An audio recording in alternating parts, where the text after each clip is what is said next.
Cops, the only podcast where every week we police the mean streets of the internet because, hey, somebody's got to do it. And then we let you be the judge, the jury, and the executioner in the court of public opinion. Coming to you live from NeoChicago, I am Officer Kevin. And I'm Officer Grant. We're back. And it's about time, too. And this time, we're in the mood. We gotta. You can fly. Okay. We should commission Grant Kirkhope sometime to do a parody song for do a new theme song. Yeah, for the yeah. show. Why not? I don't. Why not? Well, we're back. We took a little time off. I got the Chad surgery last week. They botched it. No, I had a sinus surgery.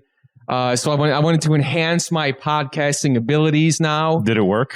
Are you more resonant now than ever? I think I am. Can you yell more powerfully? I think I am. Goku I'm still Super Saiyan 3. For the folks. If you want to see what it looks like to see somebody who's still healing from a sinus surgery, you can go check us out on YouTube. Watch the video version. Oh, there it is. YouTube.com. Go ahead and search for Thought Cops. You can see me. I'm a little bit bruised still. Not as bad as I was last week, but I'm getting there. I'm getting to my ultimate hosting form. This isn't even my final form, so get ready. Cops Form 3. Wait, shit, are you nose maxing? Oh, God. Jesus. Word of the week, folks. And that voice you just heard is Chicago comedian Adam Gilbert.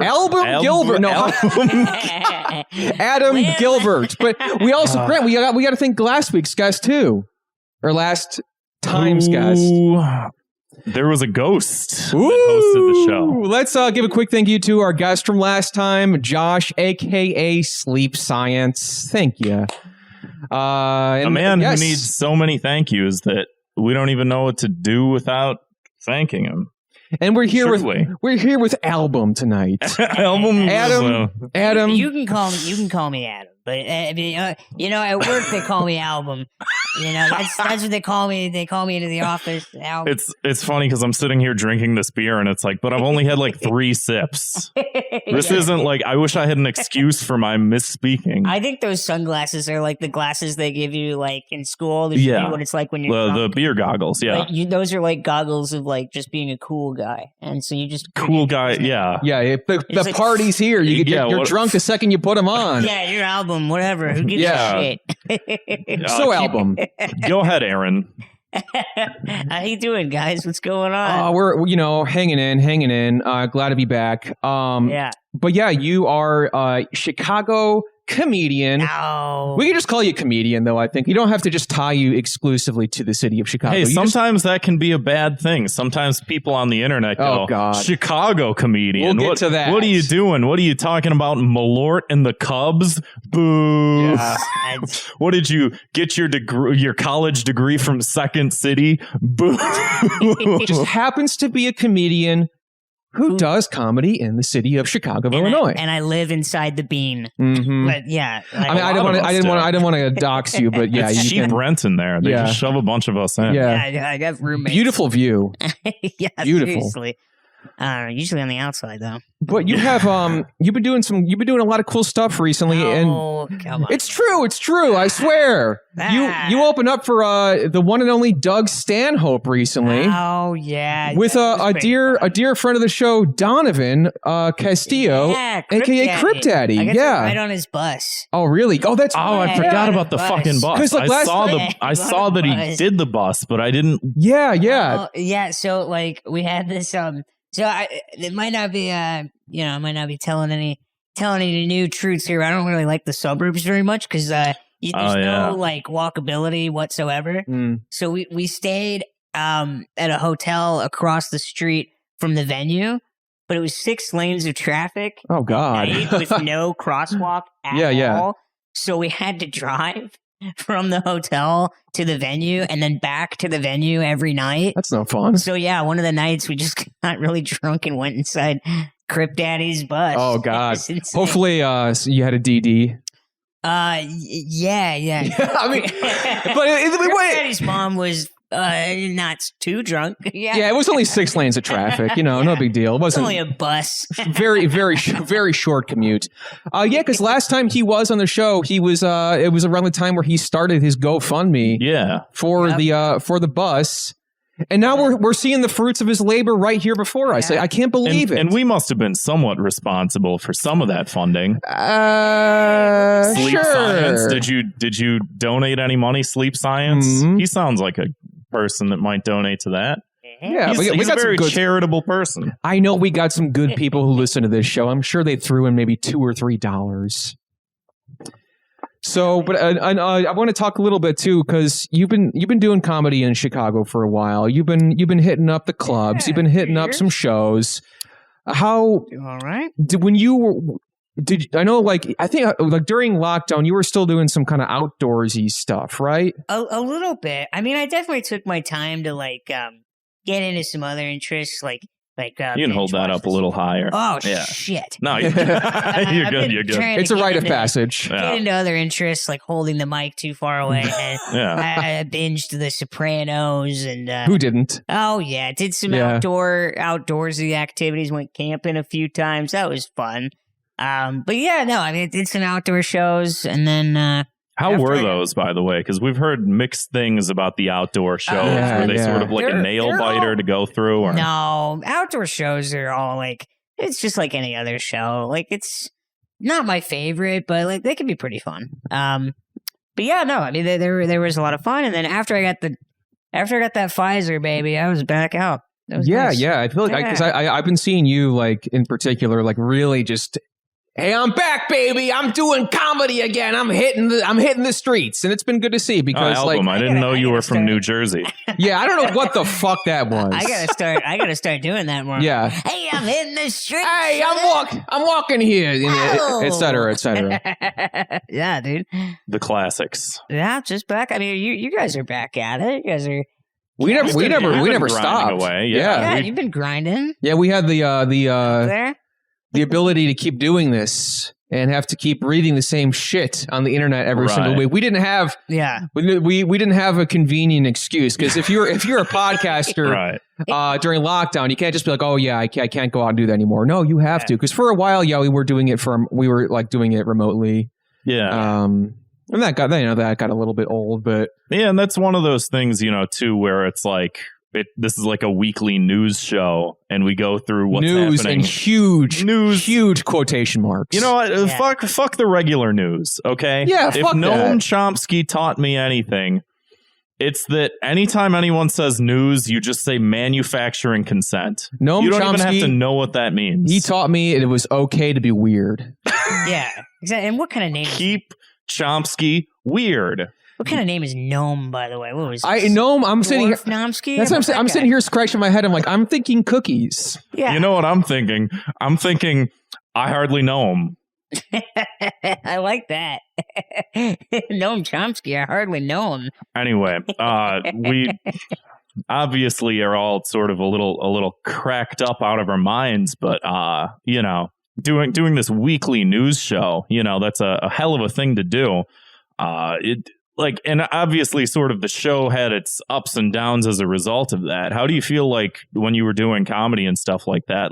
Did that really affect what you were doing and what you were writing and performing and stuff like that? And then going into the show where you're opening for Doug Stanhope of all people, that was easy. That was the easy cakewalk. part. That was the easy part. Come on, it's all a bunch of hardcore fans. They don't care. They're there to have a good time. But oh man, club shows were definitely a minute to get back to it. In May, that was kind of oh shit, I don't know how to be around anybody, much less talk. Yeah, I'm still working on that. Yeah. You'll get there, buddy. Thank you.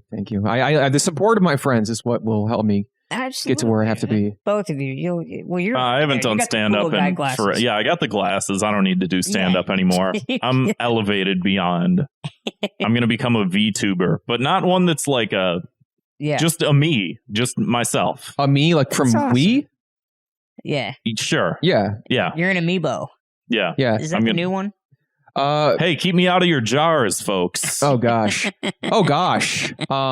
But yeah, that's I do feel like, because we've talked to a lot of comedians on the show, both local and far away, who, you know, either they spent time The two genders completely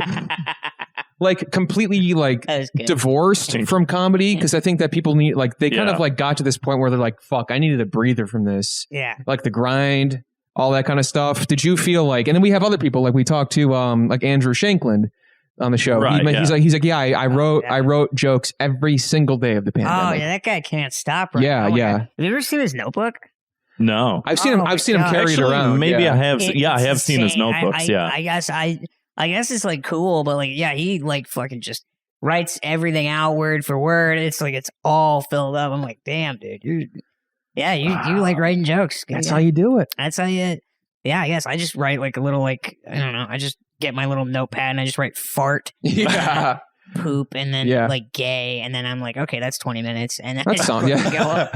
Yeah. There's something here. I mean, that's you know, we do a doc that has the same words on it every week. That's like the same, like Basically. just minimal effort. Just like, what was on there last week? Oh, Nicki Minaj tweeted something about her cousin's friend's balls. Yeah. Let's just do that this week. It doesn't matter. Who cares? I let the audience write most of the joke. I'm just like, there you go. Yeah. What do you guys think? Here's a funny word, Shrek. How about that? Yeah. What are you guys gonna do with that? Remember that guy? Classic. But yeah, let's get on to some show news of our own. We got a brand new episode of Re-Educationing. That was in lieu of the episode that should have come out this week, which is last week if you're listening to it this week. It's about the no-fap movement. I filmed this during the lockdown. I was the drunkest I've ever been. It shows. It's the worst. Like, when Zwick was editing through the content of that, he must have heard a lot of I'm getting emotional. He must have heard of a lot of like just drunk me talking to myself. That can never be out there. Zwick, if you ever release that footage, the Grant cut, don't do it. Because it's like, release the Mooney I think cuts. for a couple of them, I was sort of playing up I'm sort of drunk and I'm slurring my words. This is like, I was like blackout, and I was like, let's just go talk about no-fap. Now, no-fap, I mean, forgive me here. But yes. It's, you don't jerk off. Do you just not jerk off to completion? Or can you jerk off a little bit? Well, yeah, that's a good question. Like, do they as far as I know, I think that it's complete abstination. I always thought it was like just, you can't. They do a reboot is what they call it. They say 90-day challenge, no porn, no flossing your bishop, none of that. And why? Pseudoscience. It's like grifters. She comes back or something. Yeah, you start levitating. You open up your chakras. You can see through your third eye. This is all true. This is what happens when you don't partake in internet pornography and masturbation. Okay. You become Super Saiyan 3 like we talked about earlier. It's all possible. And it's all in the video, so check it out again. YouTube.com/ or not /Thought Cops, just YouTube search for Thought Cops. Whatever. And I don't know the URL. Who memorizes URLs anymore? Right, especially for YouTube. Yeah. We've also been streaming on Twitch again, twitch.tv/Thought Cops. That's been a lot of fun to get back to. I'm happy to be doing that again. Hanging out with the fans, playing some games. It's been a good time. I know, Grant, you recently beat Paper Mario finally. Congrats. Yeah. Congrats. Thank you. It took you, what, a year? It took me 20 years. And it took me, probably about a year, yeah. Yeah. That sounds about right. Long, yeah. Well, mostly it was me not playing it. Oh. So. Yeah. You come back every Tuesday, hit it up, whatever. But yeah, we're on the streams again. It's a good time, so check it out. Don't really have a rigid schedule at the moment. We're still kind of just feeling it out. Subscribe to it. Eventually, you'll get a notification if we're live. Hit the bell. Is it a bell? Hit some kind of alert. Yeah. Get ready because it's going to happen. take your phone off vibrate, put it on full max volume when the Thought Cops go live. You'll know. Plug it into your Alexa. Mm-hmm.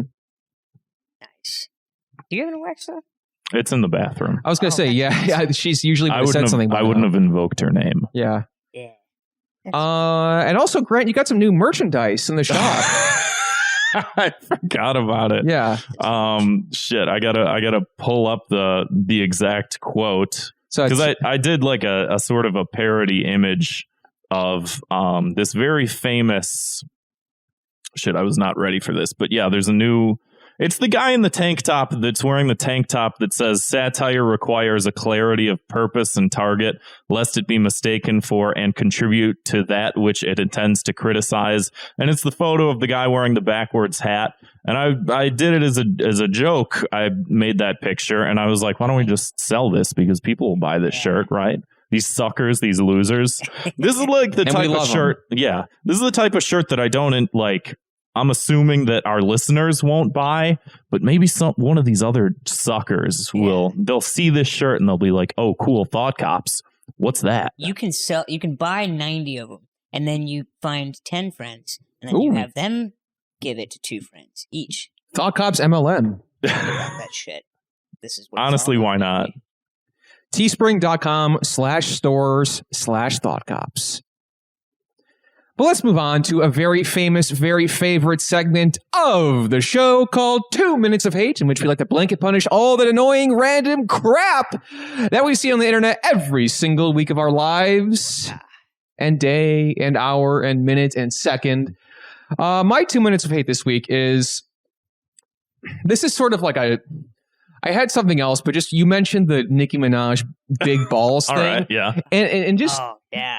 Like, I was actually talking with our friend Ian Erickson about this recently, how just Twitter is like not really fun anymore. No. And the joke cycle on there, it's just like everything is so easy and everybody's doing it. It's like the Nicki Minaj big balls thing. It was just like, it's like by the time you see someone doing it, it's over. It is over. Or my favorite example was, we all know, like, at this point, this is like a week late, and we probably won't get to it as a news story unless we're really fucking running short on time, which we never do nowadays. But like AOC and her dress that said "tax the rich." Yeah, the fucking Met Gala shit. And people were like deleting the "tax the rich" and then put the thing that was like, my cousin's friend's balls exploded because of the vaccine. And it's like, yeah, those are 2 things that happened. First of all, okay, now I'm going to do a little thought experiment here. Yeah. Don't want to interrupt your 2 minutes of hate.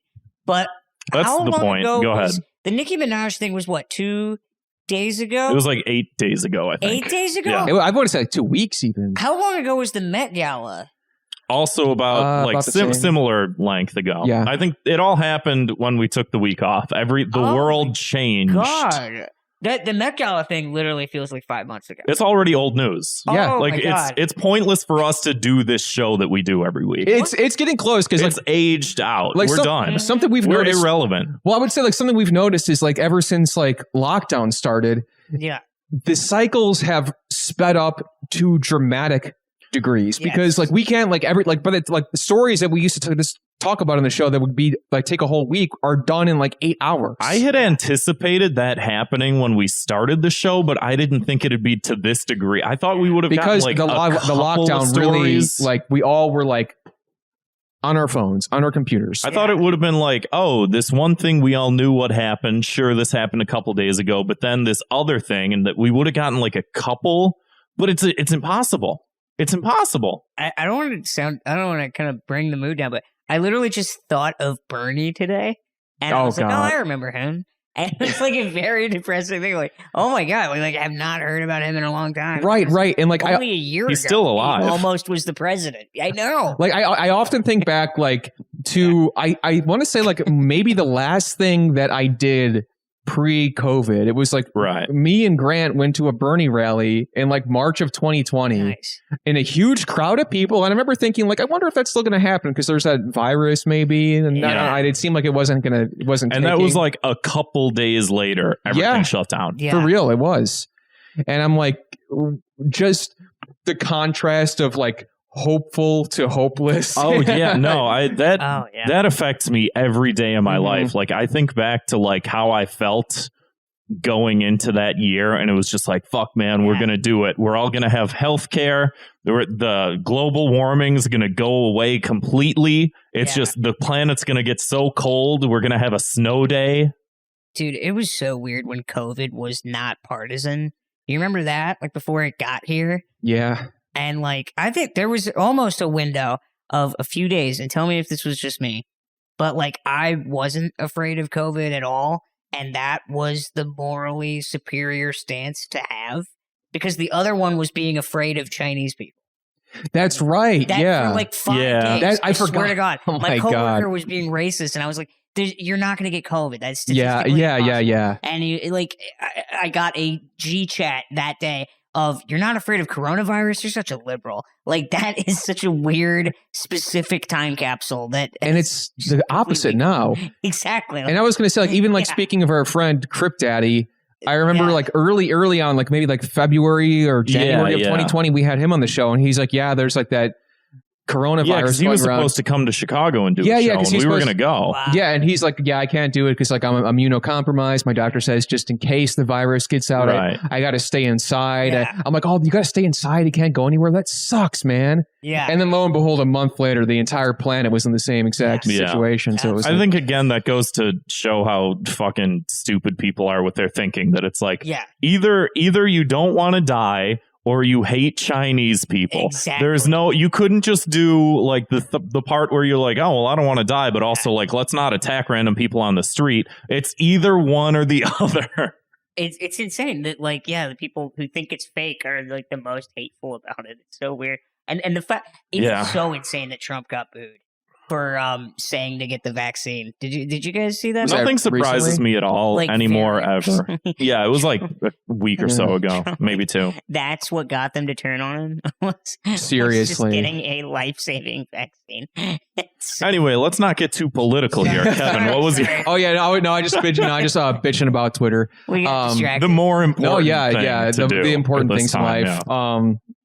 No, just like how everybody is a comedian now.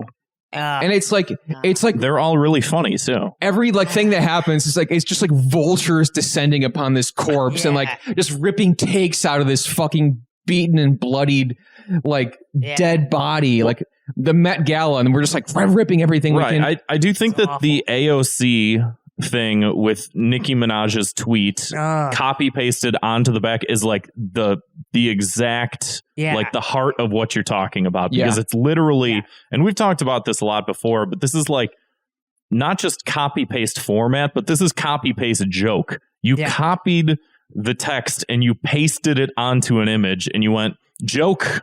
There you go. Yeah, it's like the South Park funny bot. Like it's just fucking like just thing and then going awkward. Like that's literally it. It's like just a news story on top of AOC news story.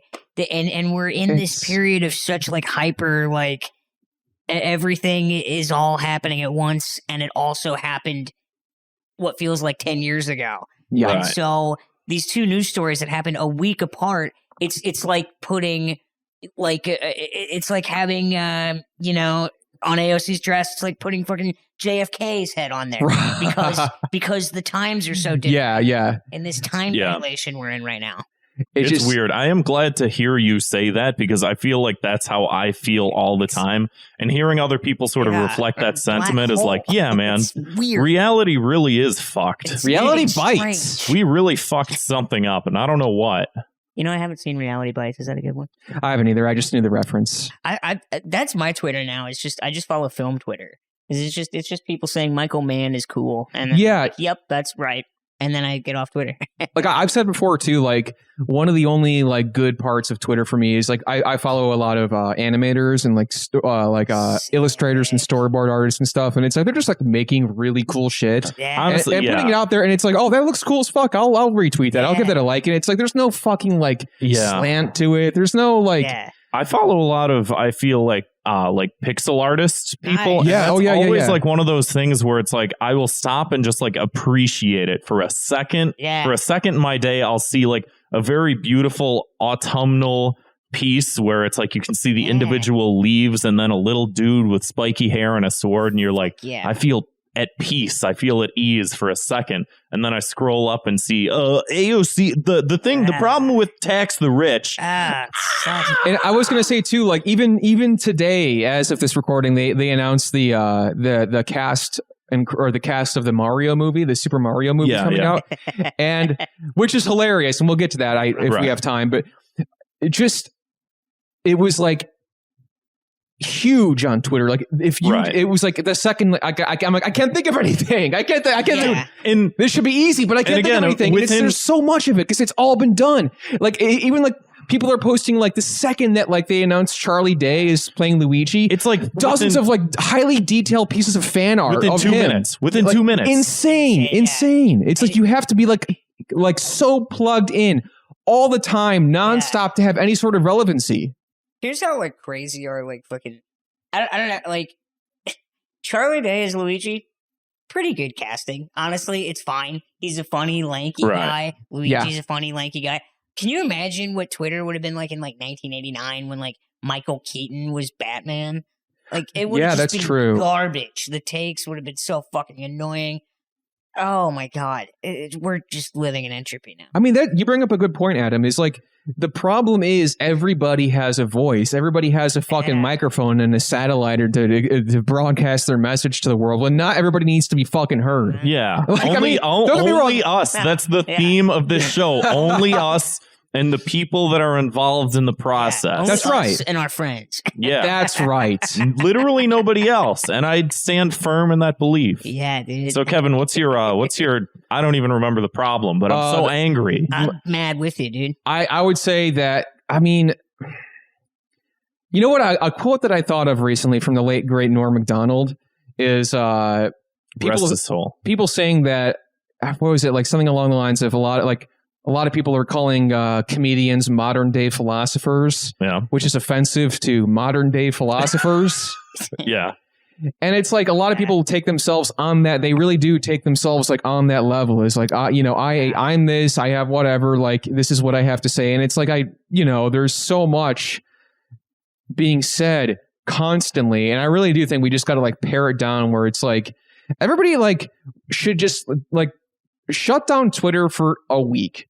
You know what? We don't have anything to talk about on the show. That's fine. I don't care. I just want everybody, like, even just a week reprieve of this, where it's like something. Imagine like something happens, like you said, like the Met Gala or the whatever kind of story like this, and then nobody can go on Twitter and have their like, I got to do my version of it. I got to have my take of it. Like I got. Let's just do no Met Gala for a week. Let's not do the Oscars. Let's just skip let's just like shut all the media down and then just go talk to your family. Go talk to your family. Go talk to your friends. Go outside. It's nice out. Go fly a kite. Hey, it's beautiful. It's a beautiful world we live in. Go enjoy it. Call your grandma. Fuck off of your phone. Touch grass. That's right, man. Dude, and they're all talking about shit that sucks, like the Met Gala. And they're not talking about Trump. Talking about the face coverings. Oh, the hijabs. Yeah, like in Trump. Like, what's going on with Trump now? I've seen in. I've completely missed it. He's like, this is great. He's like, these women, they don't have to get all dressed up and stuff. It's easy. You just put this thing on your whole body. You're done. Yeah. It's fine. It's great. He literally says one of the most progressive accident. On accident. What's happening? Like, he's always on accident. Pro-vaccine, like what the hell? It's always on accident with him, which is the funniest part. Because like he's pro-vaccine because he paid for it, he didn't pay for it, but he authorized it, and then he like accidentally discovered that people in the Middle East don't mind the hijab, and he's just like thinks that he's the first one to figure that out over here. It's funny to watch. He just says like, "What are we getting involved for?" Like, what? Right. It's coming from you. There is like a weird childlike simplicity to the way he thinks that like I almost sort of miss. And I say almost because it's like there were times where he'd just be like, hey, let's not do any more wars. And I'd be like, It took this guy to say that? Wow. I mean, this guy's stupid. I mean, Trump was funny as fuck, like when he's not in the office. Like, yeah. Remember pre-presidency Trump, like 2015, 2014, like era Twitter, like Trump like tweeting about like Robert Pattinson and like Kristen Stewart on Twitter, like hilarious. Graydon Carter's Oscar parties are no longer hot. And then Trump became funny for me again when he got COVID. That was it. Like when oh my God. The virus makes you funny. You heard it here, folks. Oh, it does. Get out there. Get it if you can. Get vaccinated because the vaccination is like getting the virus. That's why it works. Yeah. If you get a breakthrough case, you become just God, honestly. You get huge nuts, great sense of humor. Yep. I got a breakthrough case. It was not that bad. Let me tell you. Yeah, I remember that. Yeah, you got it like someone recently too. Oh, yeah. Not like today as of, you know. Right. I just got the clearance and now it rocked. Speaking of clearance, what is your 2 minutes of hate this week album? I was waiting for that to come back. I was like, should I do it? Should I wait? Dude, I really don't have as much that's novel as much as like kind of contributing more to what we were talking about of like everybody being annoying on Twitter now. Like, I don't know, like coming from the people who I like usually agree with, I guess, but like, I don't know, like everybody's trying to be like, I don't know, everybody just kind of sounds the same. I know. Like they're trying to be like a Nick Mullen or a Chap. It's just shut up. Like you don't sound like him though. You sound like you. It's like trying to sound like be yourself. Be yourself. Be yourself and stop typing. It does feel like everything nowadays is just like a generator. Like speaking of Nick Mullen, there's like that one account that's like Nick Mullen bot or something like that. Those are just his old tweets. Those are just his old tweets. Okay. But they very well could have just been like generated. Exactly. So it feels like there's like just a bunch of generated, just like an AI just puts together literally everything in front of your face. And it's just like, it does have this sort of bland mundaneness to it where it's just like, I don't know if everyone's talking like this. It's just like when everyone's funny, no one is. And we're getting that's what I'm saying. Getting back to this garbage like Gen X 90s irony now. It's like you'll see like you mean you don't like Limp Bizkit? Unironically? No, I like the Limp Bizkit unironically, dude. Fucking break stuff rules. But like you'll see like a comedian like make an actual joke on Twitter and like irony accounts be like, ugh. God, sorry. Like, what are you doing? Like, because his whole Twitter feed isn't super inside jokes with you and your pals from fucking. You're not because he's not like he's a comedian. He's not just referencing the podcast Red Scare. Yeah, exactly. Yeah, it's just shots fired at Tim Dillon. It's not talking. Oh, yeah, didn't he? I didn't even know about that until like earlier. But what happened with Tim Dillon? He's just hanging out with the Red Scare. Who cares what Tim Dillon's doing? I don't know.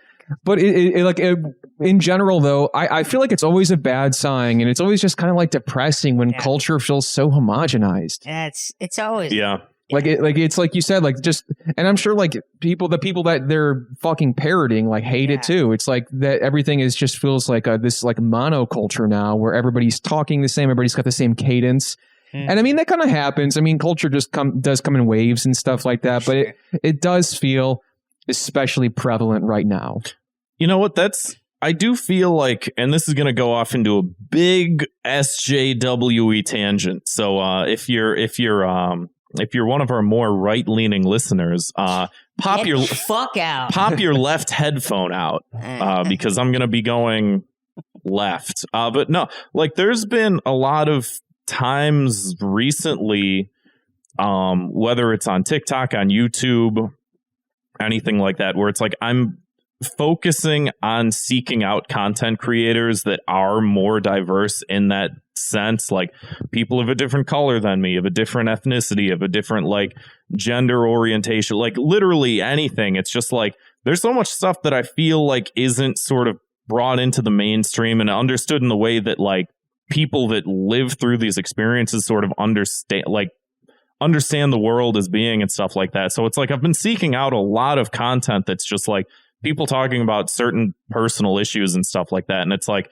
I get so much more pleasure out of this than scrolling Twitter and seeing the same shitty Photoshops, you know, like it's just like I feel like I'm learning something and that I can like do something with that knowledge. I don't even know what. Maybe it's just getting an argument with one of my stupid fucking relatives. There you and go. Like prove them wrong. Cool. And it's like, hey, at least I did something. And I didn't just tweet out a copy paste joke. I don't know. It's just how I feel better about myself.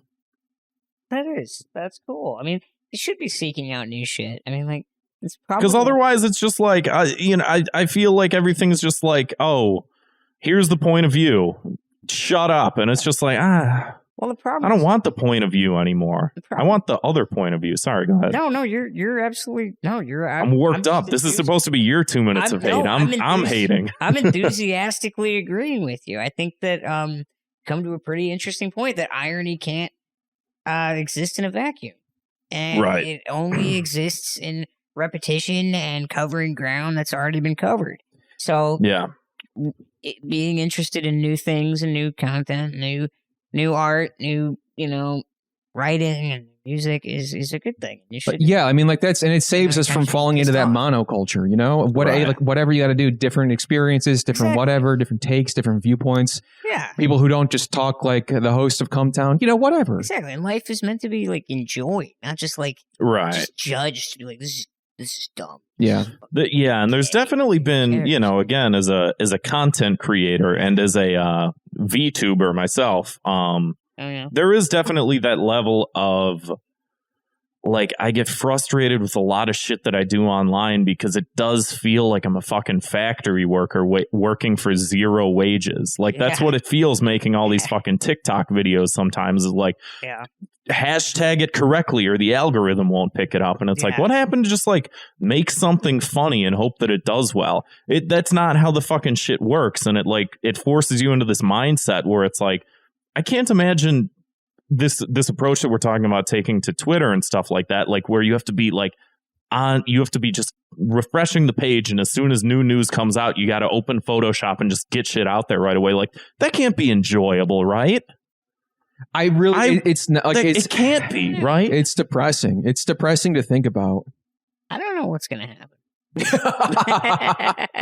good. That's kind of the scary thing. It all boils down to. We're having a laugh, and we're like, but I don't know what's going to happen. Will we be here in 2 years? Will the human race still exist? I don't know. I don't know. Are news anchors going to start tweeting in all lowercase with no punctuation? I don't fucking right. Just like the total detached, like God.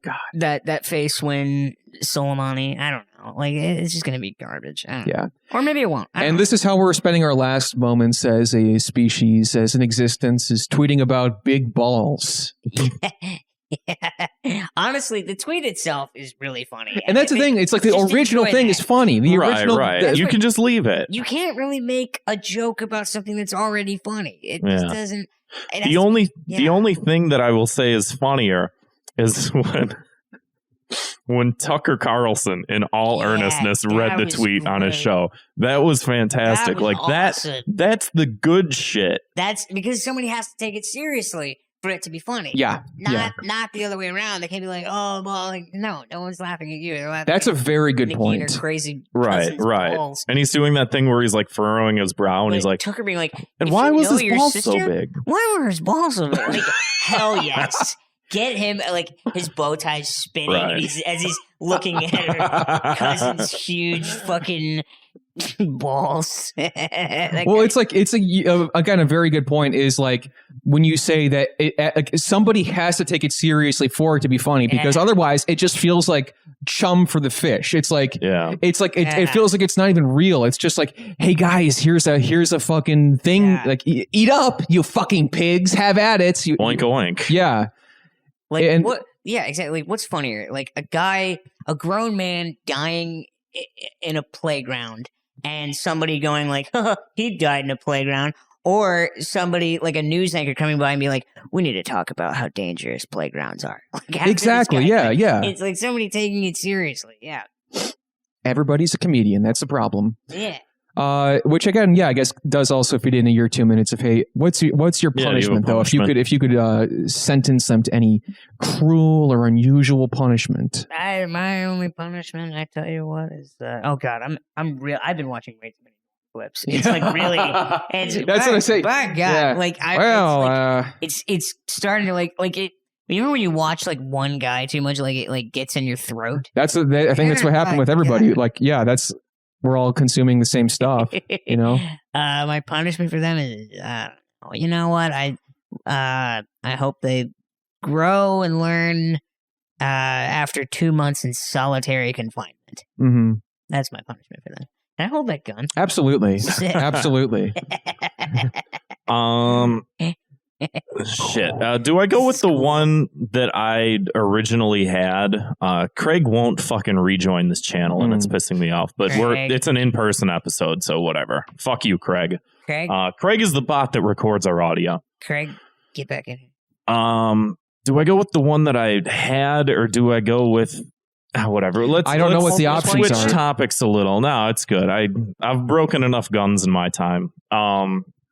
My 2 minutes of hate is this concept of a cashless world. Now, at first, it sounds interesting, right? You're just like, I don't have to carry cash around with me. This is great. I just carry a car. Oh, I just take my iWatch or whatever, Apple Watch. I just take my Apple Watch. I just do this on the counter, and it's just magic. Yeah. But here's the thing. What do I do with all the fucking cash that I have? So here's the story, right? I go to the bank. I got this big bag of change, you know, that I'm going to take into the bank. And was it like a big burlap sack with a dollar sign on the side? Yeah. It's huge. It's 800 pounds worth of change.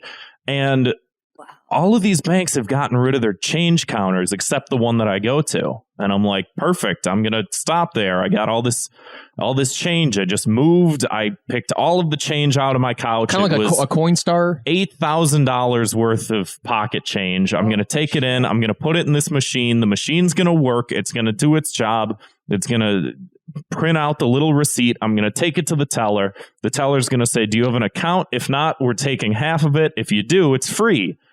And then I get there, and the machine's just ripped out of the wall.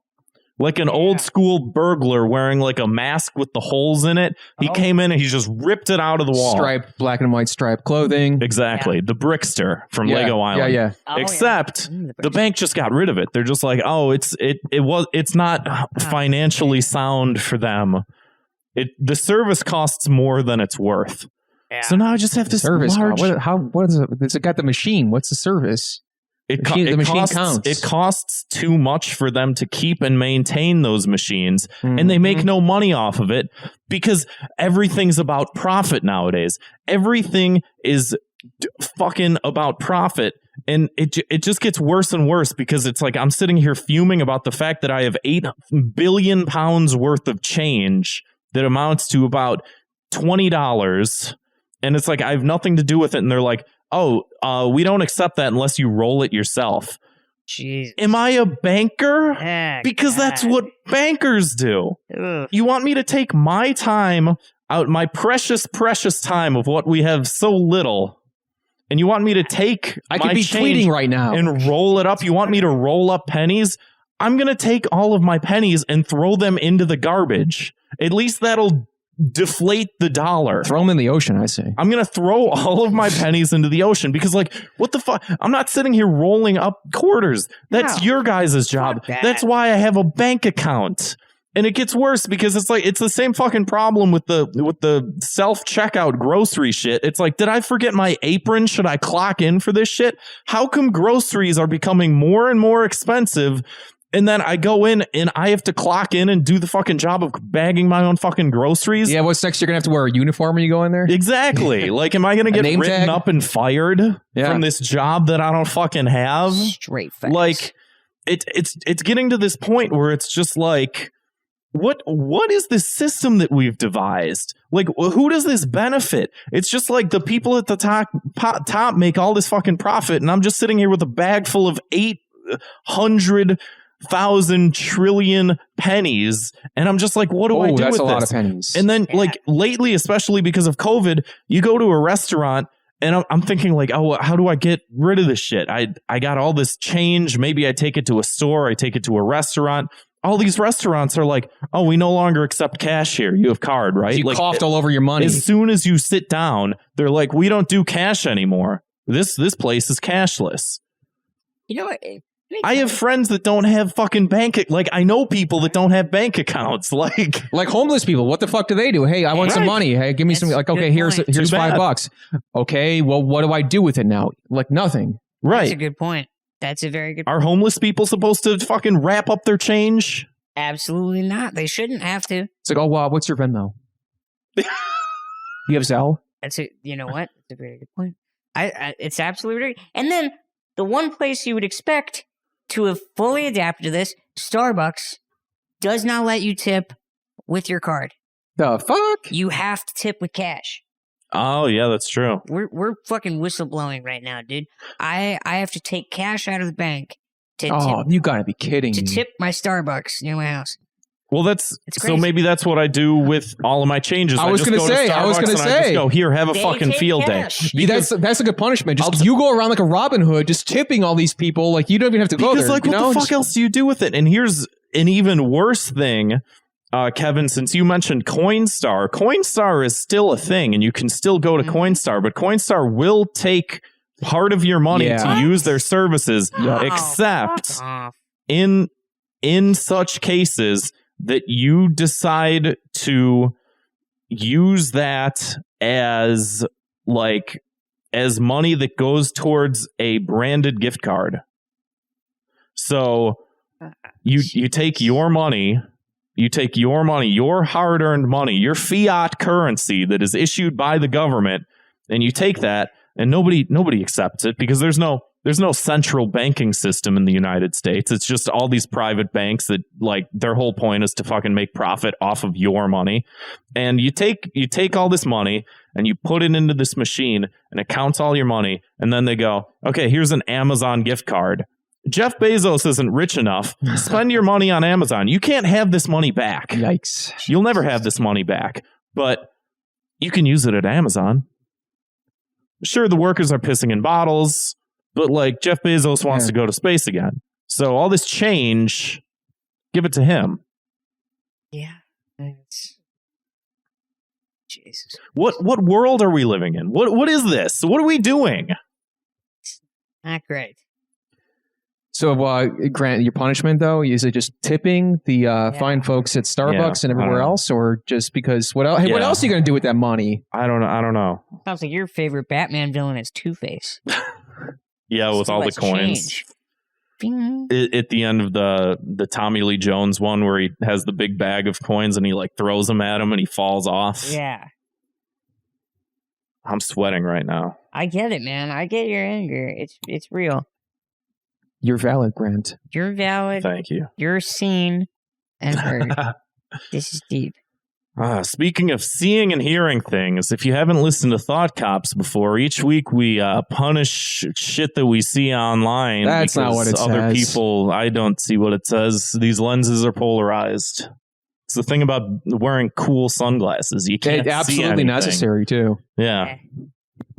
So yeah, we got we're talking about the virus. We're talking about the vaccine. Folks, I know some of you might still be on the fence. And let me just say that no longer has to be the case. We're going to show you a little video that came out this week that might change your mind. So for any, and it's about time too, because it is one of those things where it's how do you change people's minds about this stuff? Because it's so difficult to change someone's mind. Persuading people is a fool's errand. I'm saying, But don't take it from us. Take it from Stewie Griffin and Brian Griffin. I hope we don't get copyrighted over Who this. fucking cares? Fuck it. Oh, here, you can pop one of these in if you want to listen along. You're gonna want to hear this. Yeah, I've seen this one. It's good. Okay. God, I hate getting shots. Why do I gotta get this stupid COVID vaccine anyway? Peter, it's COVID. You should know how to say it. It's been well over a year. Yeah, I only ever read it. So, if it isn't the mommy-to-be. No, I'm just kidding. I'm gonna be competent today. Now, before I administer the vaccine, do you have any questions? Yeah, how does a vaccine work? Well, think of the vaccine as a large ethnic bouncer and COVID as the drunk entitled white kid yelling, "Do you know who my father is?" God, do I have to do everything?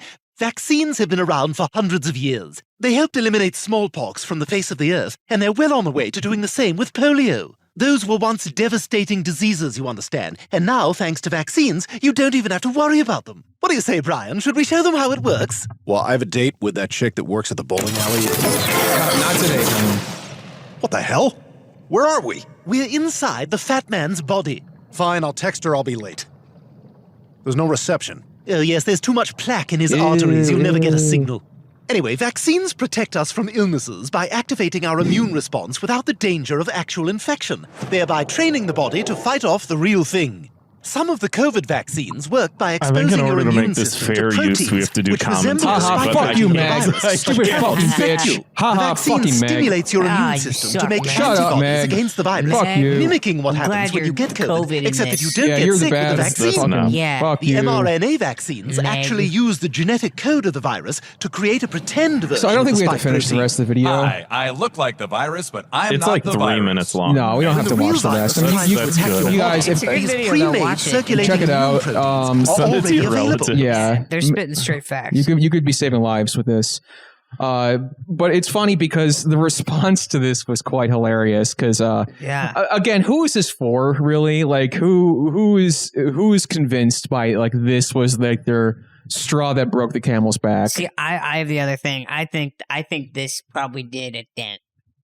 I think this made a dent in the unvaccinated population. Or it could have done the opposite. But I do see some like there's some like responses here from like people who are furious that Family Guy would say something like this. Oh, Is not Family Guy of all people. Is it me or has Stewie gotten dumber as the show has gone on? He used to be the smartest one in a house full of idiots, but now he's dumber than the others combined. Oh my god. Someone at Seth MacFarlane, you've gone against everything you've ever done and sold out to conform with the government narrative. That's not the Family Guy way.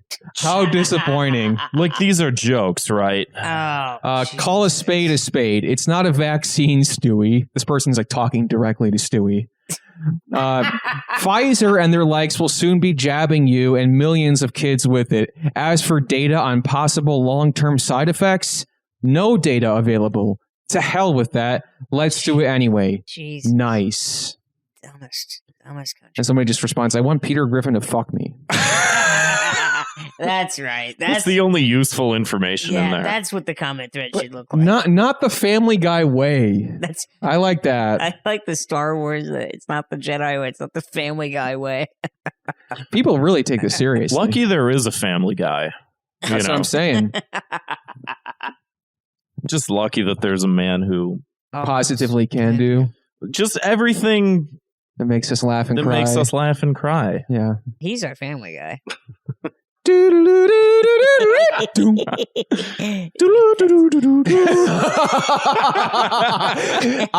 Exterior, Griffin's house. Interior, kitchen. Breakfast time. Peter, you haven't eaten your cereal. Well, you know, Lois, Well, that reminds me of the time I didn't dude, get the vaccine. we're so close to this just is just the show. Not good. Not good. So Let's put a stop on this before we really make some people angry. Hey, Peter, I just got a flat private jet. Remember that time you tried to fly a jet? Holy crap! I can't. Jeff I can't. Epstein. I can't do this show anymore. I'm announcing my retirement. So, Family Guy came out swinging. They said they be like you said, they're spitting hard facts. Spitting hard facts. And I think that for the folks who don't want to they're still on the fence. They don't want to get the virus, or maybe they're turned away because of this. This is not the Family Guy way. You know what? Maybe you should be watching. So what's a worse? Brickleberry. You should check out. Is Brickleberry? Oh, you don't remember Brickleberry? I have no idea what that It's is. like Daniel Tosh. Yeah, it's really, really. It's like is it the police one or is that No. the same different people? one? Same people. Okay. Yeah, same people. I think we had the same exact moment on the show like months ago. Probably. Monoculture. Yeah. Happens. It's gonna. We're all talking like Stewie now. It's not It's good. rotting my fucking brain, man. But yeah, that's my punishment. Go Honestly, check it out. I think us doing Family Guy show content is funnier than anything that's on Twitter right now. Oh so. Yeah. No, I was gonna say because you said we're all talking like Stewie right now. I would way rather that be the cadence on Twitter rather than like whatever this fucking Eve 6 bullshit is. For the most part. If it was just people like going like, the fat man wants us. Yeah. Oh, the fat man is. We're stuck into the fat man's body. Awesome. Oh man. Fuck you, Eve 6. Fuck you didn't come on our show. Twitter. We gonna leak that. Respond to our DMs, okay? Yeah, dude. I'm really. Respond to our DMs from January. Yeah, you said you'd be free or later this year. Well, it's later this year. Where are you at? He's hanging out with Jake Flores or something. Oh, yeah. God, stop. Jake, what the fuck, man? Yeah, hook us up. Yeah. Awful. Hook up a friend. Anyway, Family Guy. Yeah. I mean, that's kind of how it was like in like 2002, 2003 when like Family Guy was like syndicated on Adult Swim. Though everybody kind of was talking like, all that's like, it's like freaking awesome and stuff like that. Oh, that was like the most painful experience of being in middle school. It's just everyone quoting Family Guy thinking it's cutting edge. But now we want it back. Like now, that's how bad things have gotten. But let's move on. Because, I mean, remember when Peter Griffin fought Donald Trump? I don't know if we do want it back. Oh, I did see that. Although, I mean, we enjoyed that so much, we watched it like 4 times. That was mostly because of Nico, to be fair. Every time someone else would hang out with us, we'd be like, we've got to show him the Family Guy episode. Oh, God. Just nuts. It's really fucked up to think that like my life got like worse like after that. Times. Like that was like a highlight for me, like as of recent memory. Yeah, it was like just like another like giant chicken fight, right? But instead of chicken, it was Trump. The chicken does make an appearance, I believe, at some point. Probably, yeah. I don't even remember. So, you think that's bad? Holy crap! Anyway, let's move on though. What do we want to talk about next year, Grant? What else is important? We talked about Nicki Minaj. We talked about AOC. Let's talk about Mario. Mario movie. The hitting news that everyone wants to talk about. Yeah, straight out of Hollywood, baby. The studio that brought you Despicable Me. You know what I call it? I call it Holly Weird. I mean, can we get away with that one? when you see these casting choices, you might be singing a similar tune because. Yeah, there was a Nintendo Direct presentation today, and like everybody else, of course, I watched it live because I'm a responsible 31-year-old man. So they revealed the casting choices here, and it was very surreal to see Shigeru Miyamoto come out and say that Chris Pratt will be voicing Mario. I mean, he's like speaking Japanese, but there's somebody voicing him, and he's like, and he is so cool. I can't wait to see what he'll do in the role. And what do you guys think about this? Do you think this is wrong? So strange. It doesn't feel good. It really doesn't feel good. Do you think they should have cast an Italian American in the role, or do you think that they should have just had Charles Martinet, who's been doing the voice since 1996? Like he's been doing the voice for so long. Like he's in the movie, right? He is. He's playing cameo roles, like bit cameos, I guess. Probably be like old Mario or something, like Cranky Kong. But Mario. I don't want to hear Mario walking around going, "Hey guys, what's the news?" That makes me so uncomfortable to think about. Is Bowser up to his old tricks again? Yeah, Mario's gonna laugh like, yeah, it's gonna be odd. I don't know. It's odd, but I can kind of see it. I have to get to the flag before the Koopa does. I have to go, but I can kind of see it. I can kind of see it. Chris Pratt, Mario, you can see it. The voice, not the physical thing. When you have the voice, like he will be animated, of course. Thank God. As the Lego guy, like it kind of. I'm thinking of Emmett, like his voice. It's not terribly off, but it's still very odd. I just wish it didn't have to happen. Yeah. I would almost, again, like we talk about. Super Mario RPG on this podcast a lot for some reason, but wouldn't it be better if Mario just pantomimed a bunch? Right, isn't that what we have in our head? What was so funny in that game is like, he doesn't talk, he jumps and he's like displaying like all this like this intricate thing that happened, and it's like it's funny because it's this very like pure. This pureness to it. And that's like Mario to me. Like, and I know he does voices and stuff like that, but for the most part, he's sort of like a silent-ish protagonist. He's a man of few words. They all are. They don't have a lot to say. He just goes, ho ho. The idea of him delivering like a monologue sits ill with me. This is where they went wrong with Sonic. They had Sonic start speaking in full sentences, and now people are like wanting to like be like birthed by him and like suck his toes. I'm sorry. What was that? Be birthed by him and suck his toes. Okay. All right. They want to be like birthed? Be like either eaten or like grown inside of his stomach. We're gonna have to show you some Tamers 1, 2, 3, 4, 5 after Yeah, this. Grant's got a whole folder of this stuff. We'll show you later. What people want to be born? They want Sonic to be their mother? Well, have you not seen like Vor before? Isn't that where they're eating people? Well, it's like just the idea that somebody's like in somebody's belly. No, Like, not necessarily the being eaten, like whether like I said they got eaten and they are in the stomach, or they're just birthed and are in the stomach. It's just the act of being like in the stomach and like stuck in there and dissolved by the stomach acid. It's kind of like that Family Guy clip, actually. Yeah, that was Vor. Yeah. That was vaccine Vor. Get the shot.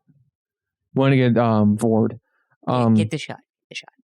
So yeah, that's I hope we don't go down the same rabbit hole we saw, like I said with Sonic. I mean, I don't want to see, Mario is not. You're right. That's definitely not out there already as we speak. I mean, of course it's out there, but like the second they start giving him more of a person, like a personality, we're going to start seeing a lot of sexualization and things unimaginable to most people. So it's not just Chris Pratt. Let's go through some of the other choices. That's the weirdest one. This one's pretty fun. And Anya Taylor-Joy, wasn't she from Queen's Gambit? She was from Queen's Gambit, Game of Thrones. Okay, she's playing Princess Peach. We saw Grimes take a shake of the role, didn't like it. We're passing on her. We're giving it to Anya Taylor-Joy. This is the one that I feel like is the most normal. I guess it is pretty normal. Yeah. And I guess it's because if you think back to Super Mario 64, Peach actually had normal dialogue. She's like, come to my castle. I baked you a delicious cake, Mario. I hope you enjoy it. And I'm cool with that dynamic. I'm cool with her being well-spoken and intelligent, and Mario just being like, Gay Bowser. Yeah. The reason he talks like that is because he hit his head on so many bricks. And I'm fine with that. True. I'm fine with that being his character. He's like, why do we have to change him? No, I agree. Honestly, the original.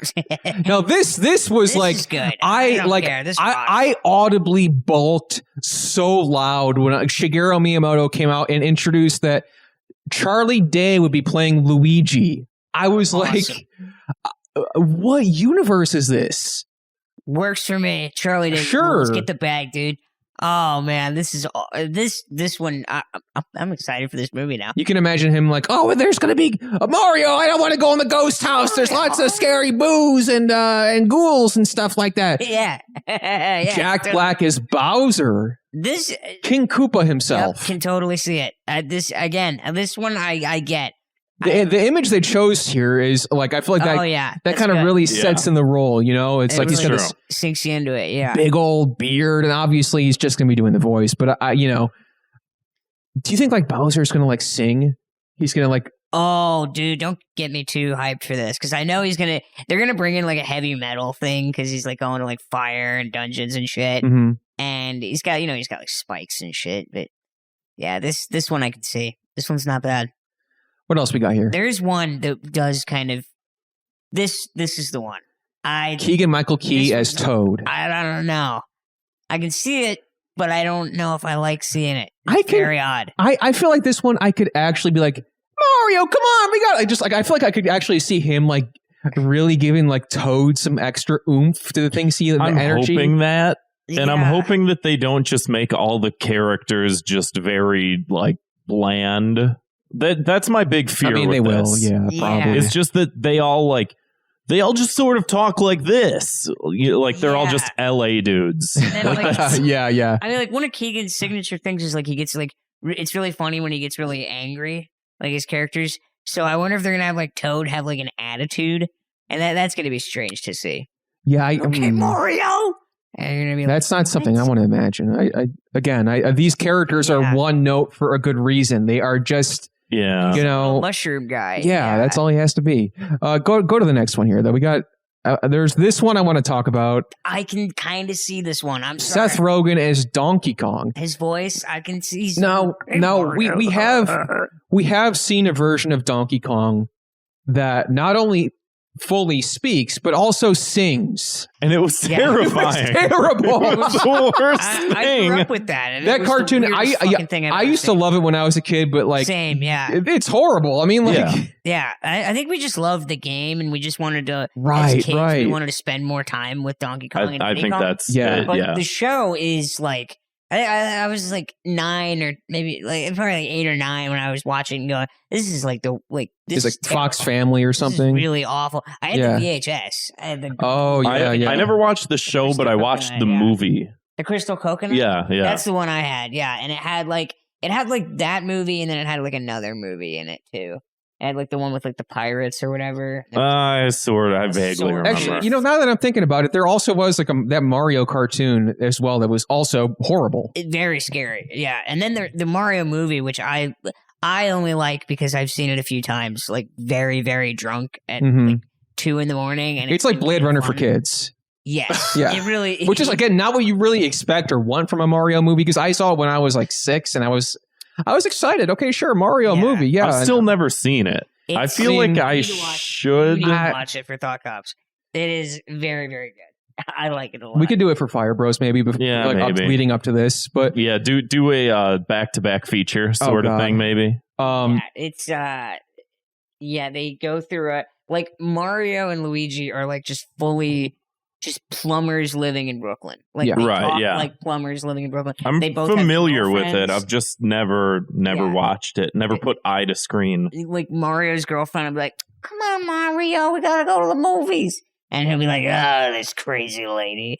And then they go to gabagool. And that was good. That was good casting too in that movie. God, who was that? Bob Hoskins. Yeah, that great Mario. Leguizamo is Luigi. Not very convincing brother duo, I gotta say. So weird. And then they go to a portal where dinosaurs had the evolutionary path that people did instead of monkeys. Right. And and Dennis Hopper plays Bowser. But oh God, that's right. Guy. He's like a guy the whole movie. It's very, very strange. Yeah. But you need to watch it. It's very good. So this maybe one day. This appears to be it's going to be closer in canon with the games. I mean, Miyamoto himself was working directly with them, which that's at least good that it's not. Yeah. Bad, but what I was going to say though is like, as kids growing up like in the 90s and all this stuff with these properties, like and I think we've talked about this before, where back then, I think what made those things so special was because there was hardly any marketing or merchandise outside of the products themselves. Right. Like I was like thinking like, I remember like once when I was a kid, I saw like a Zelda action figure somewhere and I couldn't believe it. Because it was like, there's like toys for every movie, TV show, everything else. But it was like very hard to find merchandise at that time or extra products for this stuff. So it was like, now it's like, I don't know, this feels like a step in the wrong direction. I don't know. I mean, the movie's going to be for kids. I mean, whatever at the end of the day, but we're going to go see it. I mean, yeah, we're obviously going to have to review it for Fire Bros, I'm sure. So can't help it. Yeah. Oh yeah. I'm totally going to go see that movie. We're seeing it for the content, It's going to be fun. It's going to be, I think it's going to be enjoyable. I think Seth Rogen's going to be a fun Donkey Kong. I think I have a little high expectations for this movie now. I hope it's like the kids' version of Sausage Party. Yes, dude. Oh, yeah. Which I've never seen. They also had watch the end of it. I don't know if you saw Fred Armisen is like playing Cranky Kong. Yes. Dude, awesome. God, there's a couple other ones I forgot to, but Kevin Spacey, Waluigi. Thank you to Slime to Garbage Man for that casting choice. Like he really had me going. I know, but I was no, but sorta like. But sorta. Like he was convincing enough that I was like, I'll buy it. Mm-hmm. Sure. Fine. Because I posted a fake one. It was like Eric Andre playing Gino. And then he called that one fake. And then you're like, wait a second. If he's calling that fake, then that means the Kevin Spacey one might be real. The Gino one was hilarious. Yeah. They would put Gino in this movie. He's not coming. He's not fucking. Gino's dead, okay? Get over it. Fucking losers. Do I know who Gino? Gino is a character from Super Mario RPG that like people are obsessed with. They just like it's just all these like kind of clueless people who are like assuming he's gonna like they've been like begging for him to be in Smash Brothers for like 15 years. It's not gonna happen. Yeah, it's been like 30 years since he was in any video game. Not relevant. Not gonna bring him back. He's not gonna be in the movie. Just don't stop. Have you guys seen Boshi? Yeah, I used to love that character when I was a kid. I'm like, Yeah. oh, they made a evil Yoshi. That's fucking awesome. Dude, he's fucking cool, man. Sunglasses, spikes. Yeah, he's got a little spike. Yeah, he's got an attitude. Oh yeah, dude. Rest in peace. Coolest. Is Boshi dead? It might as well be. He died along with Gino and everybody else in that game. Yeah. Makes sense. But yeah, a punishment, I guess, is I don't know what the punishment should be. The movie should be good for a change. Yeah. How about that? Because then we win, the viewers. Yeah. For a change. Yeah, the viewers could use a win for a change. Yeah. You hear that, Hollywood? We want something good. Take notes, Hollywood. Yeah. Yeah. We know you're listening. Well, the next two stories that we could possibly do this week are Marvel actor compares being gay to being a pedophile, and Keemstar Googles women his own age and gets disgusted. So let's move on to Key to the City, where we celebrate all the positivity happening in the world. Marvel. Yeah. Kevin, do you have a Key to the City this week that's something that's not one of the more depressing things that happens? Yes, I do. My key to the city this week goes to the YouTube channel Joel Haver. I don't know if you guys have seen this. He's been popping up on my YouTube recommended for a while, and I started watching his stuff recently. But he does a number of different kinds of videos. But he does these really cool, like kind of rotoscope animation videos. But it's like this very like it's a really unique style. And it's a very like dry sense of humor, like kind of in line with like something like a home movies or something like that. Right. And there's just these short little films he does, and they're really cool, really unique. And I don't think I've heard of this before. But pretty funny too. Yeah. Unless you've shown me some, but no, I only discovered it pretty recently. So. And rotoscoping's like how you did like special effects on film.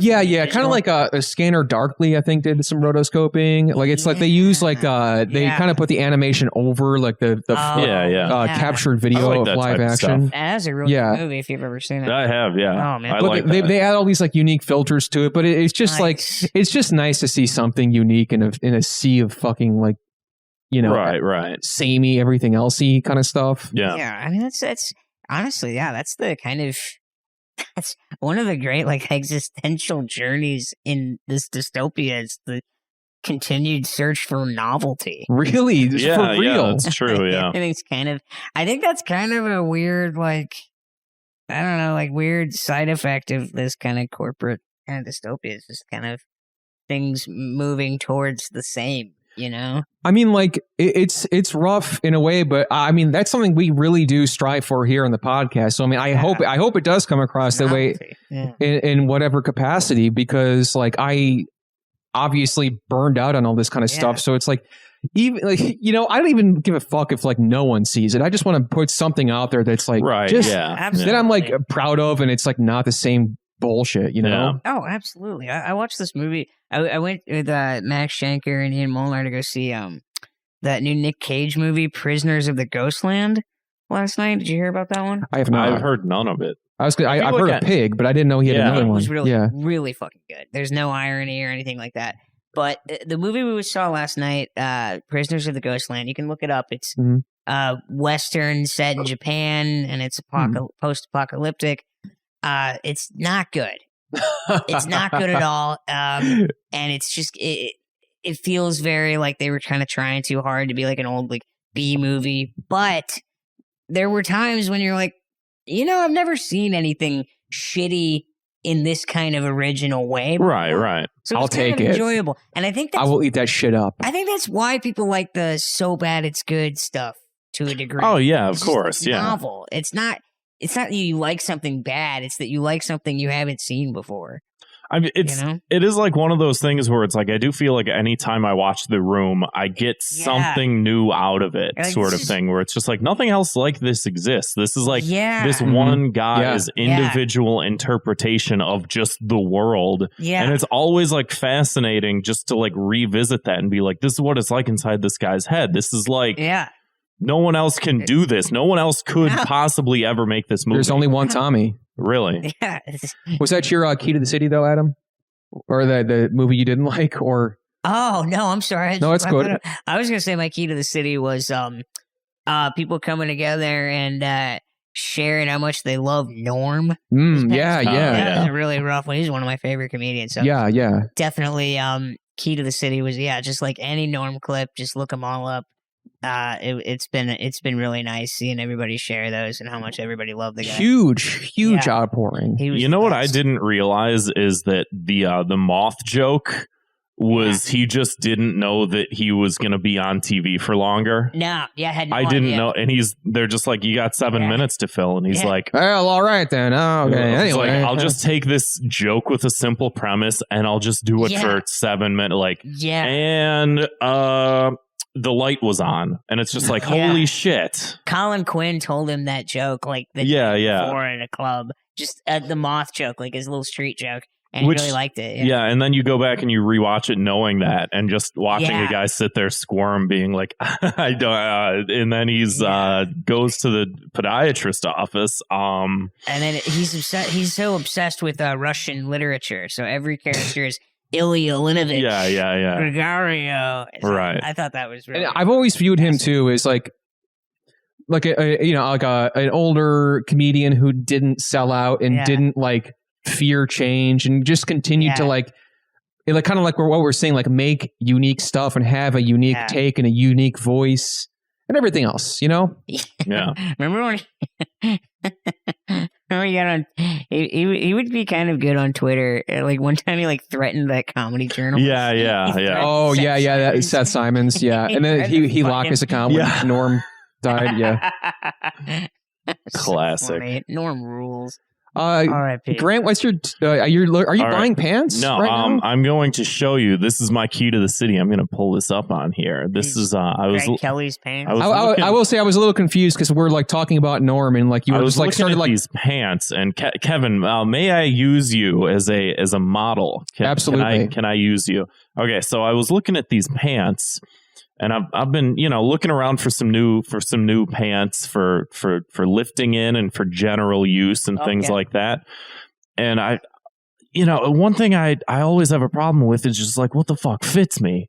Because I never know. And especially nowadays, it's like you go online and you're just like, I don't know, I guess I'm a large, and they're either like way too big or way too small. And it's like, I don't fucking know. So how tall are you? 6 foot. Like, yeah, okay, whatever. It's true. How much do you weigh? You don't have to say. Let's say 185. 185. So you go 6 foot, 185. You go continue. Are you a flatter, an average, or a rounder? Let's say average. You're an average. Okay. This is all very relevant. How old are you? 31. 31. Oh. I forgot you're older than me. And then how do you like your fit preference? Tighter, looser? I do like it a little tighter, but not too tight. A little tight. Not too tight. Slightly tight. And then this fucking thing, just skip this part, whatever.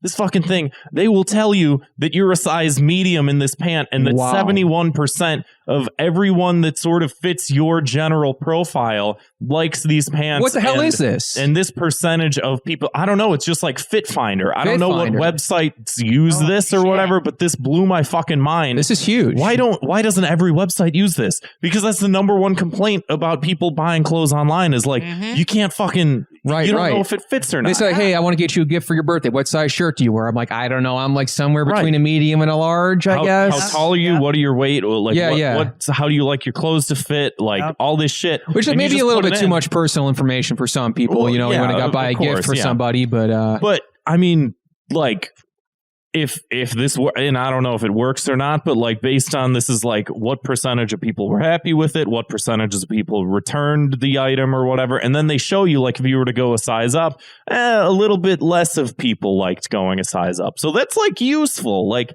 that's a big key to the city for me. Like everything should exist like that. It really is hard to give like clothes as a gift. You kind of gotta you kind of like you can do a hat. Yeah, most people have the same. Grandma gets you the itchy sweater for Christmas. I don't want to wear that. Oh, they're gonna make fun of me at school. It's like wearing a Brillo pad on your body. I'll take that sweater. I love a good fluffy sweater. So that's my key to the city is whatever the fuck Fit Finder is. Nice. Whatever the fuck Fit Finder is. Every clothes website needs to have one of these. That's what I'm saying. Yeah. This week's Thought Cop's word of the week is AstroTurf. Now, to be specific here, I'm not talking about the green stuff. the fake stuff you walk on. AstroTurf. Right. Now, this kind of goes to, I'll say like simulated or artificially created public support for something generated by an orchestrated marketing or public relations campaign. Basically like an industry plant or something along those lines. Yeah. I kind of feel like some of these anti-vaccine things are a little AstroTurfs. Yeah, Family Guy's talking about it. We might have talked about that on an episode. I don't remember how I brought that in. Aren't there like a ton of actors? Yeah, people with legit IMDb pages were showing up to protests and shit. Like people were taking photos of them. Yeah. I mean, it's probably just like rich people who are bored and they're like, oh, for sure. Just send it. It's also probably people that are like, hey, you want a role? We got a role for you. Do you care if it's whatever? And they're like, I don't care. I'm an actor. I don't have a brain. Absolutely. I'm just curious what the point, like, the profit motive would be to AstroTurf and vaccine thing. I don't know. Maybe news stations do it. Have a bigger story. Yeah. Alex Jones was right about, I don't know, something maybe. Also, we want to say thank you to our new Patreon this week. We got one literally 7 minutes ago. Craig W. Well, welcome to the fold, Craig. Hell yeah. Craig, when I was yelling at Craig earlier, that was not you. That was a robot. It's a robot. Oh, yeah, Craig. And thank you to Leo for upping his pledge to $10. Oh, thank you, Leo. Hey. Thanks, Leo. He saw that early access to the re-educationing, and he wanted in on it. Yeah. So I can't blame him. Just so y'all know. And then before we get to our final segment, which is voicemails, Album, where can we find you? I had to do it one last time. I had to do it. That's going to be stuck for me now. Just because I don't know how to speak correctly all half the time. Let's see. Twitter, you can find me. It's my friend Adam G. On Instagram, it's Adam Gilbert. Hi. And yeah, that's about it. Hell yeah. Yeah. Got any shows coming up? Anything you want people to come out and see you? Oh, what do I got? I got Yard Parties sold out tomorrow. Got closing out the Lincoln Lodge on Saturday at 9:30, and then on I think it's next Thursday I'll be at the House of Blues. Okay, well, so there you go. Hey, if you're listening to this on Tuesday, you don't have plans on a Thursday. Hey, check out the House of Blues. Hey, look at that! You just got yourself a night. Yeah. The fuck am I saying? Check out Adam's stuff. Yeah. Thanks, guys. Anyway. How about those listener voicemails, though, Grant? Yo, what about them? I heard that you can call us at 312-788-7361, or you can always send an audio file to thoughtcopspodcast@gmail.com. That's just what I heard. Is that true? Let's find out. We'll keep killing more time because these are loading, and I'm trying to do the whole no silence thing. Yeah, that, that's like working out really well right professional now. Radio hosts do it. You know, they say, this is dead air. This is your form of the moth joke. Right, exactly. Hold on, I want to make sure. Nope, not yet. Fuck. Not. So anyway, I talked to the guy and keep going. Yeah, they say, hey, my name's Norm, and this is the worst impression ever. I can't do a good Norm impression. I feel kind of like if you pretend that you're chewing gum, sort of that helps, you know? Like, yeah. So this fucking guy, like just that sort of affect. Oh, we don't have to kill time anymore. Right. You're Okay, so there's this really annoying meme that people do where it's like, my trauma made me so funny, and first of all, romanticizing mental illness is not cool, and then second, that's not true because everyone who says this is not funny. That's true. Traumatized people like that, not a barrel of laughs. It's like in one hand they're owning it, you know, like they're not. Say someone's romanticizing it. You know, it depends, I guess, case by case. But I think that people are trying to own what they're trying to, lemonade out of lemons. Right. The old recipe. Yeah, it doesn't always work. That ain't funny, though. You don't walk up to somebody after a car crash and feeling like, I'm not too good. Yeah. You see this blood pouring out of my head? So Moth walks into a podiatrist office. Doc. Hey, Doc Cops. Long time, second time. Welcome back. I just got done listening to Case File 227, and I just wanted to let you guys know that the episodes that you guys do when it's just the two of you are just absolutely great. Oh, thank you. Nothing against your guests, and I'm not saying you should do it every week because, I'm sure it would get watered down and be not as good. But, anyway, I just thought you guys should know that.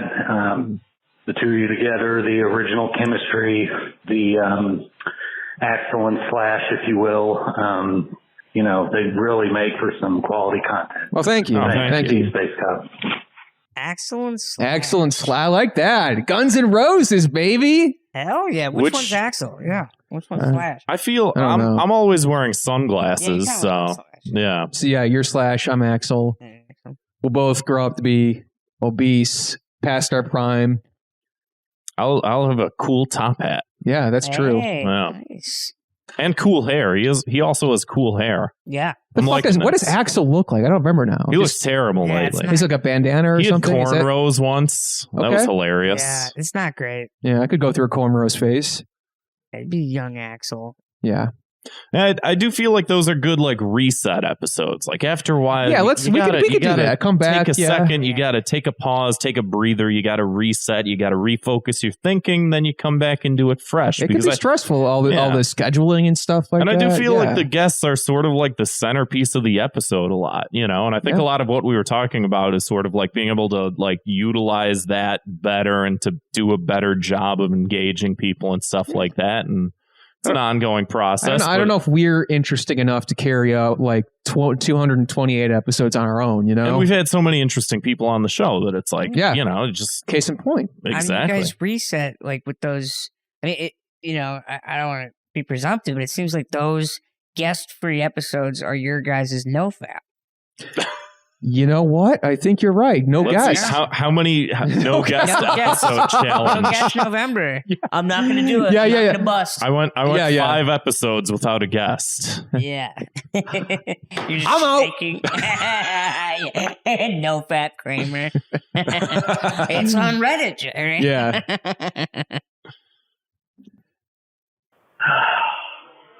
Off to a great start. Guys? Yeah. How are you? Hey. Hope you guys are doing good. Yeah, thank you. It's a little hot out today. Yeah, it's hot. It's about 90. No, it wasn't hot today, actually. Yeah, it was like 92 degrees here. A little hot out. Don't know where you're calling from, Let's sir. see if we can G-Lo locate this guy. Yeah, right. I'm actually in the middle of listening to one of your casts right now. It's the guestless one, where you don't have a guest. This one's a hit. Wow, yeah. I mean, people must really hate us talking to other people. I mean, all I want to say, I don't really have any questions or anything. I just want to say, hey, I like you guys. You're good fellas. I mean, I've listened to you a little bit. Listened to a couple episodes. I really enjoyed it. You guys, don't be so hard on yourself. You're great, funny, good-looking guys, and you have a lot of potential that I personally think you're already living up to. I think you guys are doing great. Oh, thank you. And keep it up. You say, oh, we need a guest. Oh, it's interview time. I like Grant and fucking Kyle. What is your name? The other guy. Yeah. Very good. You guys are great together. I personally want more episodes of just you two. Just shooting the breeze. Well, maybe we'll do that this week. Yeah. Sorry to disappoint. Why do you have to have a guest? It's fun. I like the guest segment. I do. 2 minutes of hate. It's fun. It's entertaining. But what? I mean, and if you play this voicemail, if there's a guest right now listening to this, nothing against you guests. I'm sure you're great. I'm sure you're very interesting. But Grant, POTUS, don't be so hard on yourself, guys. You guys are great. I'll take You're it. funny, good-looking guys, talented guys. And I think you guys should. I think you guys should do more episodes, just you two. I think it's fun. Just catching up, talking about how your day's been. That's always fun. That's a good cast to me. But hey, it's your podcast, your rules. That's do what true. you want. No, regardless that I love you guys. Thank you. You mean a lot to me, and it's cool that you guys are doing what you're doing. And thanks. So long. Wow. Matrix Resurrection. All right. Don't know where he's going at the end there, but that was thank you so much for that voicemail. That was like, very nice. It's easy to get down and stuff, and right. I actually, full disclosure, I because we got that voicemail like during the off week, right? And it was like shortly after my surgery, and I was laying out, kind of bummed out. I'm like, oh, voicemail, and I listened to that one ahead of time just sometimes I do, believe it or not, I do screen these. And, that made me feel really good in a time when I needed it. So I really, seriously, I'm glad you're enjoying the show, and I'm glad that you appreciated we did something a little bit different. Oh, that's nice. Yeah. But the guests are not going anywhere. So. Yeah.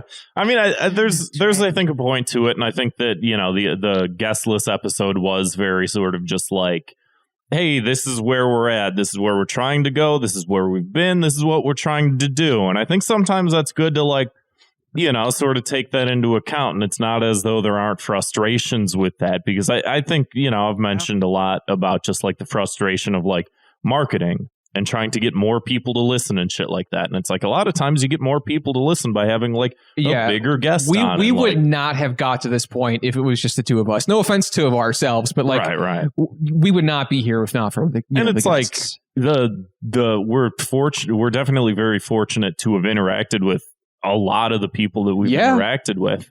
Not all of them, but a lot of them, like most of them, most people. 99%. It's been awesome. Yeah. Did you guys have some stinkers? Well, that's some people who got we'll go through the back catalog. But anyway, no, like I think every episode's at least been solid. Yeah. There's been I think that's just one of the frustrations of having to versus wanting to, and sort of finding that line in between where it's just like, if we don't want to have some, it's like, at the end of the day, it's like, it's our show. We can do whatever the fuck we want to with it. But it's still like, we want it to be successful. We want it to be big. We want it to be good. And also, we have all these people on all these weeks. And it's like, sometimes I feel like I have my own failing of I didn't ask enough questions. I didn't pry enough. Did we do okay, Adam? Album. You guys did great. And we got your name wrong half the time. No, it rocked. It was very good. Thank you. You guys are both you guys are great. Couple of funny, good-looking guys. I like that he added it. I was like getting advice from an uncle. Hey, you guys are, you guys are good-looking chaps. He's a subscriber to the YouTube. Okay. Oh, see these videos. Yeah. I mean, that's you can check us out on YouTube. You can see a couple of good-looking guys. Whatever. These guys hanging out on a leather couch. Sometimes there's a cat. Sometimes not. Sometimes there's a guest. Sometimes not. Yeah. Right. But a lot of the people in the Discord, not a lot, but some people were asking, I want just an episode with the boys. They were at first I was like, not going to happen, but then I was like, why not? Yeah, Kevin and I don't talk outside of the episodes. We clock in and we just... It kind of is a little bit like that now, though. Didn't used to be that way. Ended a little bittersweet there. I know. I said that. I'm like, oh, what the hell am I talking about? Yeah, it didn't used to be that way. Let's hit the next voicemail, please. Hey, Thought Cops, it's your boy, Brandon Kirkman. What's up? Usually I have a fun question, but I had to let you know something. Me and my partner, Barbara, were sitting down to eat food, and we gave our cat a green bean. She ate a green bean. Can you believe that? Doesn't sound healthy. Crazy, man. You ever heard of that? Cat eating a green bean? That's wild, man. Chris Pratt being the voice of Super Mario. That's insane. Well, oh boy. I like Adam a lot. Hey, Adam, you're a cool guy. Hey, Brandon. My question is, I got a question. We'll take it. Thank you. Keep on rocking the free world, Thought Cops. Hey, Brandon. Thank you, Brandon. Thank you, Brandon. With his signature toilet flush. It's his and his alone. Let's hear from Leo. Hello, Thought Cops. Once again, it is I, Leo the Incredible, calling in. And boy, oh boy, do I have a thought crime to report this time. I'm tattling on the media. Specifically with this, what is it? What do they call it? White woman syndrome, I believe is what they're terming it as. It's not so much the syndrome I'm calling in as a thought crime. It's the idea that the media picked up and ran with after that. They call it white woman syndrome. Why? Because there's this what news outlet is complete this? Focus on missing white women, they say. And there's been a fallout ever since where they described we don't pay attention to enough the indigenous, the brown, the black, the yellow, the green, the orange, only white women. This is the media bitching about its own reporting. Okay. They're whining that they don't report on these crimes themselves. If there's ever been a real-life example of the Spider-Man meme pointing at the other Spider-Man, it's been the media lately.